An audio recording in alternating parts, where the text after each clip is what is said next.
Punjabi radio ਜੋ ਐਸੇ ਸੁਣ ਰਹੇ ਸਾਰੇ ਸਰੋਤਿਆਂ ਨੂੰ ਬਲਵਿੰਦਰ ਕੌਰ ਵੱਲੋਂ ਵਾਹਿਗੁਰੂ ਜੀ ਕਾ ਖਾਲਸਾ ਵਾਹਿਗੁਰੂ ਜੀ ਕੀ ਫਤਿਹ। ਅਤੇ ਸਰੋਤਿਆਂ ਗੱਲਬਾਤ ਕਰਾਂਗੇ ਜਥੇਦਾਰ ਭਾਈ ਰਣਜੀਤ ਸਿੰਘ ਹੋਰਾਂ ਨਾਲ, ਜੋ ਪੰਜਾਬ ਦੇ ਵਿੱਚ ਹਾਲਾਤ ਨੇ, ਜੋ ਕੁਛ ਉੱਥੋਂ ਖਬਰਾਂ ਆ ਰਹੀਆਂ ਉਸ 'ਤੇ ਆਪਾਂ ਗੱਲਬਾਤ ਕਰਾਂਗੇ। ਜਥੇਦਾਰ ਰਣਜੀਤ ਸਿੰਘ ਜੀ, ਵਾਹਿਗੁਰੂ ਜੀ ਕਾ ਖਾਲਸਾ ਵਾਹਿਗੁਰੂ ਜੀ ਕੀ ਫਤਿਹ। ਵਾਹਿਗੁਰੂ ਜੀ ਕੀ ਫਤਿਹ। ਵਾਹਿਗੁਰੂ ਜੀ ਕੀ ਫਤਿਹ ਜੀ।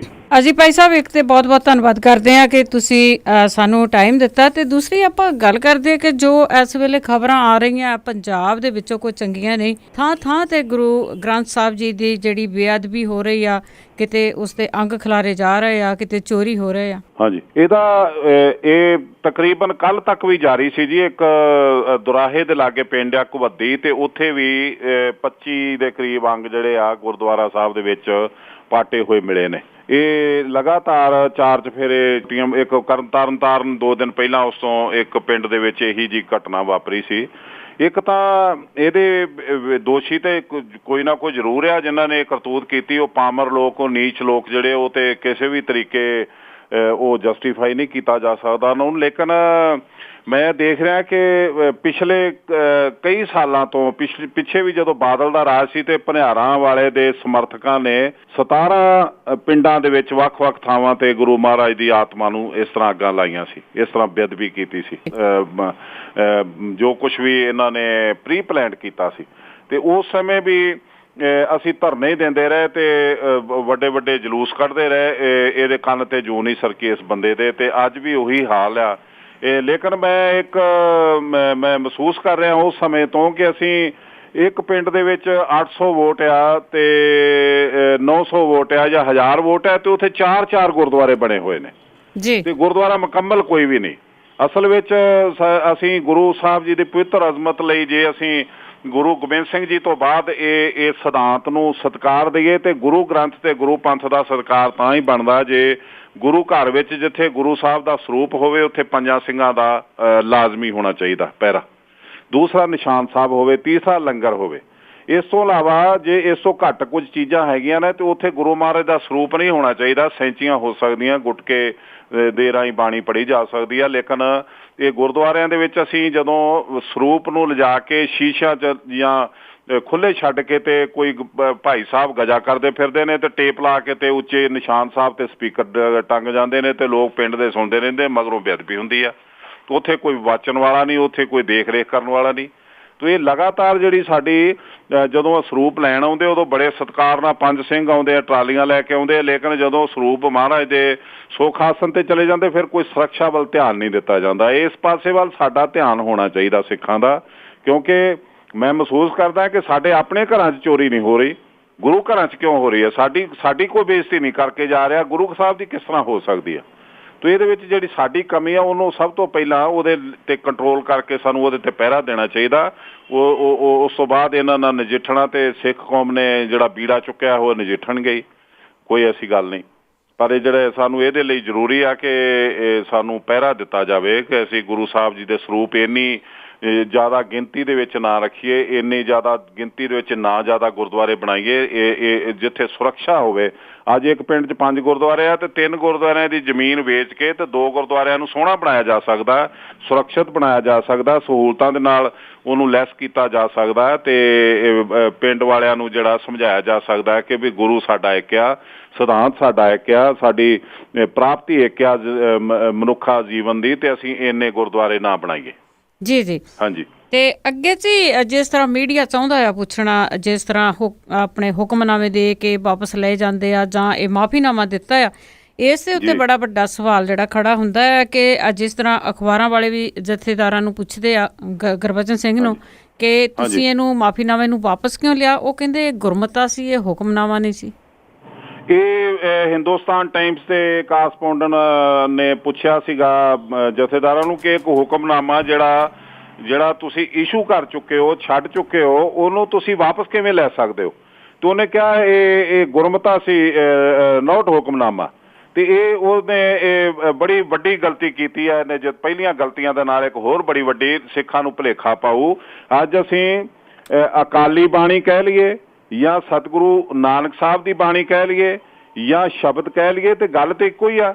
ਅੱਜ ਤੁਸੀਂ ਹਰਿਮੰਦਰ ਸਾਹਿਬ ਜਾਂਦੇ ਹੋ, ਉੱਥੇ ਬੋਰਡ ਦੇ ਉੱਤੇ ਲਿਖਿਆ ਹੁੰਦਾ ਅੱਜ ਦਾ ਮੁੱਖ ਵਾਕ, ਕੋਈ ਉਸ ਨੂੰ ਹੁਕਮਨਾਮਾ ਕਹਿ ਕੇ ਸਤਿਕਾਰ ਦਿੰਦਾ, ਕੋਈ ਉਹਨੂੰ ਮੁੱਖ ਵਾਕ ਕਹਿ ਕੇ ਸਤਿਕਾਰ ਦਿੰਦਾ, ਉਹਦੀ ਅਸਲਾਤ ਨਹੀਂ ਬਦਲ ਜਾਂਦਾ। ਅੱਜ ਅੱਜ ਜਿਹੜਾ ਇਹ ਖਾਸ ਕਰਕੇ ਉਹਨੇ ਕਿਹਾ ਕਿ ਹੁਕਮਨਾਮਾ ਤੇ ਗੁਰਮਤਾ ਜਿਹੜਾ ਕਿਸੇ ਵੀ ਤਰੀਕੇ ਨਾਲ ਘੱਟ ਨਹੀਂ ਗਾ ਹੁਕਮ ਤੋਂ ਜਾਂ ਹੁਕਮਨਾਮੇ ਤੋਂ। ਹੁਕਮਨਾਮੇ ਦਾ ਮਤਲਬ ਹੈ ਕਿ ਜਿਹੜਾ ਅਸੀਂ ਗੁਰੂ ਸਾਹਿਬ ਦੇ ਗੁਰੂ ਸ਼ਬਦ ਦਾ ਹੁਕਮ ਲੈਂਦੇ ਆ ਗੁਰੂ ਗ੍ਰੰਥ ਸਾਹਿਬ ਵਿੱਚ, ਉਹਨੂੰ ਅਸੀਂ ਹੁਕਮਨਾਮਾ ਕਹਿ ਦਿੰਦੇ ਆ। ਪਰ ਜਦੋਂ ਅਕਾਲ ਤਖਤ ਤੋਂ ਗੁਰਮਤਾ ਪਾਸ ਹੁੰਦਾ ਹੈ, ਗੁਰੂ ਗ੍ਰੰਥ ਤੇ ਗੁਰੂ ਪੰਥ ਜਿਹੜਾ ਗੁਰੂ ਗੋਬਿੰਦ ਸਿੰਘ ਜੀ ਦੀ ਦੇ ਅਕਾਲ ਚਲਾਣੇ ਤੋਂ ਬਾਅਦ ਜਿਹੜੀ ਉਹਨਾਂ ਨੇ ਗੁਰਤਾ ਗੱਦੀ ਦਿੱਤੀ, ਉਹ ਗੁਰੂ ਗ੍ਰੰਥ ਤੇ ਗੁਰੂ ਪੰਥ ਨੂੰ ਦਿੱਤੀ। ਤੇ ਗੁਰੂ ਗ੍ਰੰਥ ਤੇ ਗੁਰੂ ਪੰਥ ਦੇ ਗੁਰੂ ਗ੍ਰੰਥ ਦੀ ਰੋਸ਼ਨੀ 'ਚ ਪੰਥ ਜਦੋਂ ਕੋਈ ਗੁਰਮਤਾ ਪਾਸ ਕਰਦਾ ਹੈ ਤੇ ਉਹ ਜਦੋਂ ਗੁਰਮਤਾ ਜਿਹੜਾ ਪਾਸ ਹੋਇਆ ਉਸ ਮਤੇ ਨੂੰ ਗੁਰਮਤਾ ਕਿਹਾ ਜਾਂਦਾ, ਜਿਹੜਾ ਗੁਰੂ ਸਾਹਿਬ ਜੀ ਦੀ ਕਿਰਪਾ ਨਾਲ ਪਾਸ ਹੋਇਆ, ਤੇ ਉਸ ਨੂੰ ਹੁਕਮਨਾਮਾ ਵੀ ਕਿਹਾ ਜਾ ਸਕਦਾ, ਉਸ ਨੂੰ ਗੁਰਮਤਾ ਵੀ ਕਿਹਾ ਜਾਂਦਾ। ਗੁਰਮਤਾ ਕਹਿਣ ਨਾਲ ਉਹਦੀ ਅਹਿਮੀਅਤ ਘਟਦੀ ਨਹੀਂ, ਤੇ ਹੁਕਮਨਾਮਾ ਕਹਿਣ ਨਾਲ ਉਹਦੇ 'ਚ ਇਹ ਨਹੀਂ ਹੁੰਦਾ ਕਿ ਇਹਨੂੰ ਤੁਸੀਂ ਜੋ ਕੁਛ ਕਹਿ ਦਿੱਤਾ ਉਹ 'ਚੋਂ ਵਾਪਸ ਨਹੀਂ, ਉਹ ਅਸੀਂ ਜਿਹੜਾ ਜੋ ਕੁਛ ਵੀ ਅਸੀਂ ਜਾਰੀ ਕੀਤਾ ਉਹ ਹੁਕਮਨਾਮਾ ਨਹੀਂ ਸੀ, ਉਹ ਤੇ ਇੱਕ ਗੁਰਮਤਾ ਸੀ। ਇਹ ਇੱਕ ਦੁਨੀਆ ਨੂੰ ਕੁਰਾਹੇ ਪਾਉਣ ਵਾਲੀ ਗੱਲ ਆ। ਜਿਹੜੇ ਆਮ ਸਿੱਖ ਨੇ ਜਿਨ੍ਹਾਂ ਨੂੰ ਇੰਨੀ ਸਮਝ ਨਹੀਂ ਗੁਰਮਤ ਦੀ ਜਾਂ ਉਹ ਇਸ ਤੱਕ ਕੱਪੜੇ ਨਹੀਂ ਗੇ, ਉਹਨਾਂ ਨੂੰ ਗੁੰਮਰਾਹ ਕਰਨ ਵਾਲੀ ਗੱਲ ਆ, ਆਪਣੀ ਜਾਨ ਬਚਾਉਣ ਵਾਲੀ ਗੱਲ। ਇਹਨੇ ਬਹੁਤ ਵੱਡਾ ਗੁਨਾਹ ਕੀਤਾ ਹੈ ਇਹ ਕਹਿ ਕੇ ਕਿ ਹੁਕਮਨਾਮਾ ਜਿਹੜਾ ਉਹ ਗੁਰਮਤਾ ਸੀ, ਹੁਕਮਨਾਮਾ ਨਹੀਂ ਸੀ। ਇਹਨੂੰ ਮੈਂ ਤੇ ਇਹੀ ਕਹਾਂਗਾ ਇਹਨੂੰ ਸ਼ਰਮ ਆਉਣੀ ਚਾਹੀਦੀ ਹੈ, ਇਹਨੂੰ ਪਹਿਲਾਂ ਗਿਆਨ ਹਾਸਲ ਕਰਨਾ ਚਾਹੀਦਾ, ਤਾਂ ਇਹ ਪੰਜ ਸਿੰਘ ਸਾਹਿਬਾਨ ਦੀ ਜਗ੍ਹਾ ਜਿਹੜੀ ਗੰਦੀ ਕਰ ਰਹੇ ਨੇ ਪੰਜ ਗ੍ਰੰਥੀ, ਉਹ ਮੁਕਾਮ ਨੂੰ ਖਾਲੀ ਕਰਨਾ ਚਾਹੀਦਾ। ਅੱਜ ਹੀ ਤੇ ਅੱਗੇ ਜੀ ਬੜੀ ਫਿਕਰਮੰਦੀ ਹੈਗੀ ਆ, ਜਿਹੜੇ ਧਰਨੇ ਲੱਗ ਰਹੇ ਆ ਤੇ ਜਾਂ ਪੰਜਾਬ ਬੰਦ ਦੇ ਸੱਦੇ ਆ, ਤੇ ਤੁਹਾਡੇ ਇਸ ਤੇ ਕੀ ਕਹਿਣਾ ਚਾਹੋਗੇ? ਮੈਂ ਬੀਬੀ ਜੀ ਤੁਹਾਡੇ ਕੋਲ ਪਹਿਲਾਂ ਇੰਟਰਵਿਊ ਦੇ ਵਿੱਚ ਕਹਿ ਚੁੱਕਾ ਕਿ ਸਾਡੇ ਜਿਹੜੀ ਆਪੋਜੀਸ਼ਨ ਹੈ ਬਾਦਲ ਦੀ, ਉਹ ਜਿਵੇਂ ਮੇਲੇ 'ਚ ਗਵਾਚੀ ਹੁੰਦੀ ਇਸ ਤਰ੍ਹਾਂ ਫਿਰਦੀ ਆ। ਇਹਨਾਂ ਨੇ ਅਜੇ ਤੱਕ ਉਹ ਕਲੀਅਰ ਸਟੈਂਡ ਨਹੀਂ ਲਿਆ ਜਿਹੜਾ ਸਿੱਖ ਸੰਗਤ ਨੇ ਲੈ ਲਿਆ।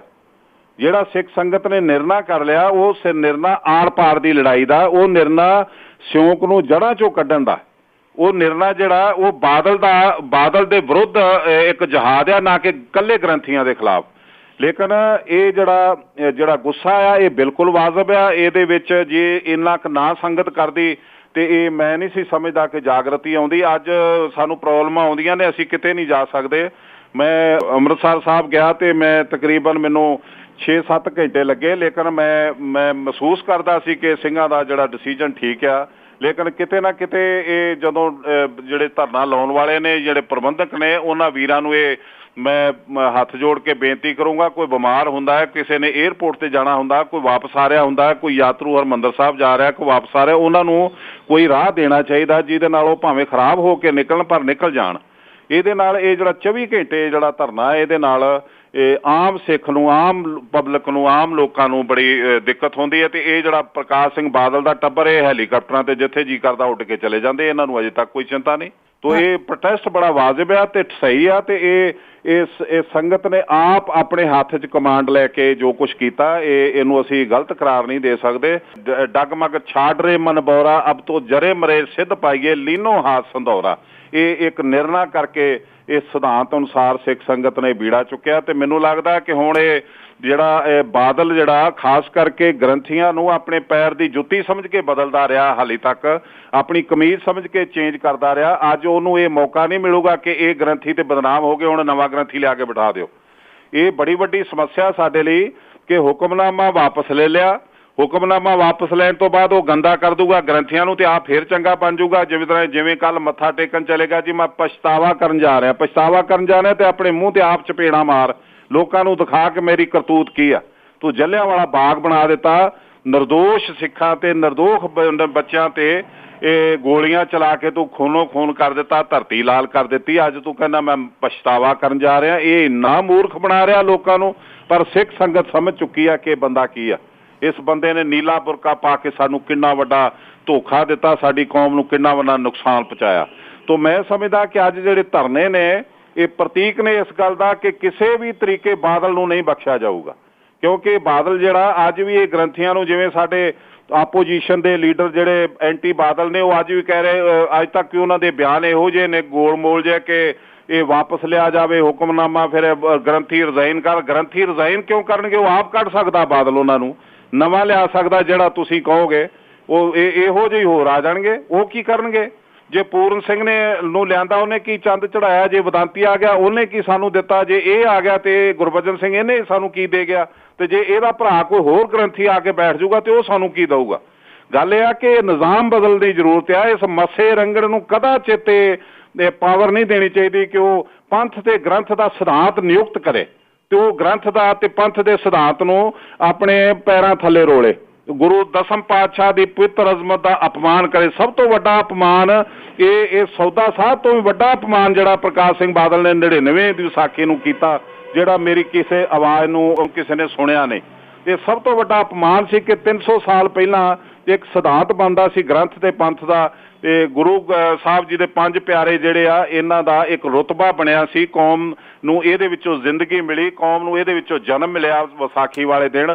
ਉਸੇ ਦਿਨ ਸ਼ਤਾਬਦੀ 300 ਸਾਲਾਂ ਤੇ ਉਸ ਮਰਿਆਦਾ ਦਾ ਗਲਾ ਘੁੱਟਿਆ ਇਸ ਬੰਦੇ ਨੇ ਤੇ ਗ੍ਰੰਥੀਆਂ ਦੇ ਨਾਲ ਇਹ ਮਿਲ ਕੇ ਖਿਲਵਾੜ ਕਰਨ ਲੱਗਾ। ਇੱਕ ਦੇਖੋ ਸਰਕਾਰ ਸੀਐਮ ਹੁਕਮ ਦੇ ਰਿਹਾ ਜੁਡੀਸ਼ੀਅਲ ਕਮਿਸ਼ਨ ਦੇ ਬਦਲੋ ਜੱਜ ਨੂੰ, ਕਿਉਂਕਿ ਉਹ ਦੂਸਰਾ ਜੱਜ ਜਿਹੜਾ ਉਹ ਰਣਜੀਤ ਸਿੰਘ ਦੇ ਹੱਕ 'ਚ ਹੁਕਮ ਦੇ ਸਕਦਾ। ਜੱਜ ਚੇਂਜ ਕਰੋ, ਜੱਜ ਚੇਂਜ ਕਰਵਾ ਕੇ ਹੁਕਮ ਦਵਾਇਆ, ਉੱਥੋਂ ਆਰਡਰ ਦਵਾਇਆ ਤੇ ਉਹ 10 ਮੈਂਬਰਾਂ ਨੇ ਉਹਨੂੰ ਲਾਗੂ ਕਰਾ ਕੇ ਰਣਜੀਤ ਸਿੰਘ ਨੂੰ ਪਾਸੇ ਕੀਤਾ। ਰਣਜੀਤ ਸਿੰਘ ਦੀ ਹੈਸੀਅਤ ਤੇ ਕੀੜਾ ਆ, ਕੁਛ ਵੀ ਨਹੀਂ, ਤੁੱਛ ਆ, ਲੇਕਿਨ ਜਥੇਦਾਰ ਅਕਾਲ ਤਖਤ ਦੀ ਪਦਵੀ ਬੜੀ ਉੱਤਮ ਆ। ਇਹ ਸਿਧਾਂਤ ਬੜਾ ਉੱਤਮ ਆ। ਇਹ ਗੁਰੂ ਸਾਹਿਬ ਜੀ ਦੇ ਸਿਧਾਂਤ ਜਿਹੜੇ ਨੇ ਉਹਨਾਂ ਨਾਲ ਸਮਝੌਤਾ ਨਹੀਂ ਹੋ ਸਕਦਾ। ਸਾਡੇ ਲਈ ਇਸ ਵੇਲੇ ਬੜਾ ਜ਼ਰੂਰੀ ਆ ਕਿ ਧਰਨੇ ਲਾਉਣ ਵਾਲੀ ਸੰਗਤ ਜਿਹੜੀ ਆ ਇਹਨੂੰ ਬਾਦਲ ਦੀ ਪੋਲੀਟੀਕਲ ਮੌਤ ਤੱਕ ਇਹਨੂੰ ਨਾ ਭੁੱਲਣ, ਇਹਨੂੰ ਇਸ ਪਰਿਵਾਰ ਨੂੰ ਲਾਂਭੇ ਕਰਨ ਤੇ ਪੰਥ ਦੀ ਗੱਡੀ ਜਿਹੜੀ ਆ ਉਹ ਅਸਲੀ ਤਰੀਕੇ ਨਾਲ ਲੀਹ ਤੇ ਲਿਆਉਣ। ਜੀ ਬਹੁਤ ਬਹੁਤ ਧੰਨਵਾਦ ਕਰਦੇ ਆ ਜਥੇਦਾਰ ਰਣਜੀਤ ਸਿੰਘ ਜੀ, ਤੁਸੀਂ ਸਾਡੇ ਨਾਲ ਜੁੜੇ ਤੇ ਜੋ ਹਾਲਾਤ ਚੱਲ ਰਹੇ ਪੰਜਾਬ 'ਚ ਉਹਨਾਂ ਤੋਂ ਜਾਣੂ ਕਰਵਾਇਆ। ਵਾਹਿਗੁਰੂ ਜੀ ਕਾ ਖਾਲਸਾ, ਵਾਹਿਗੁਰੂ ਜੀ ਕੀ ਫਤਿਹ।